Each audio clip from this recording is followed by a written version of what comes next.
സാധാരണ കുട്ടികളെ കുറ്റപ്പെടുത്തുന്നതിൽ രക്ഷിതാക്കൾ മിടുക്കരാണ്. എന്നാൽ എൻ്റെ ജീവിതത്തിൽ ചെറിയ ഒരു ഇവന്റ് ഉണ്ടായി. അതായത് എൻ്റെ രണ്ട് കുട്ടികൾ, ആ രണ്ട് കുട്ടികൾക്ക് വേണ്ടിയിട്ട് ഞാൻ ഒരു സമ്മാനം കൊടുത്തു. ആ സമ്മാനം കൊടുക്കാനുണ്ടായ പശ്ചാത്തലം, ഒരാള് പഠനത്തിൽ നല്ല മികവ് പുലർത്തി, ക്ലാസ്സിൽ തന്നെ ഫസ്റ്റ് കിട്ടി. അതുപോലെ എൻ്റെ രണ്ടാമത്തെ മകൾ, അവള് പ്രസന്റേഷൻ സ്കില്ലിൽ വളരെ നല്ല ഒരു പ്രകടനം കാഴ്ചവെച്ചു.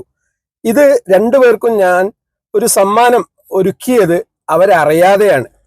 വളരെ നല്ല രൂപത്തിൽ രണ്ട് സമ്മാനങ്ങൾ വാങ്ങിക്കൊണ്ട് വീട്ടിൽ എത്തി. ഒരു സർപ്രൈസ് ആയിക്കൊണ്ട് രണ്ടുപേർക്കും ആ സമ്മാനങ്ങൾ നൽകിയ സമയം അവരുടെ മുഖത്തുണ്ടായിട്ടുള്ള ആ ഒരു സന്തോഷം, അത് എന്നെ സത്യത്തിൽ അത്ഭുതപ്പെടുത്തി. പ്രിയപ്പെട്ട രക്ഷിതാക്കളെ, നമ്മൾ പലപ്പോഴും നമ്മുടെ കുട്ടികൾക്ക് പ്രോത്സാഹനങ്ങൾ നൽകുന്നതിൽ പിശുക്ക് കാണിക്കുന്നവരാണ്. എന്നാൽ ഈ പ്രോത്സാഹനങ്ങൾ നമ്മൾ നൽകുമ്പോൾ അത് അവരുടെ ജീവിതത്തിൽ ഉണ്ടാക്കുന്ന ഒരു ചേഞ്ച് ഉണ്ട്.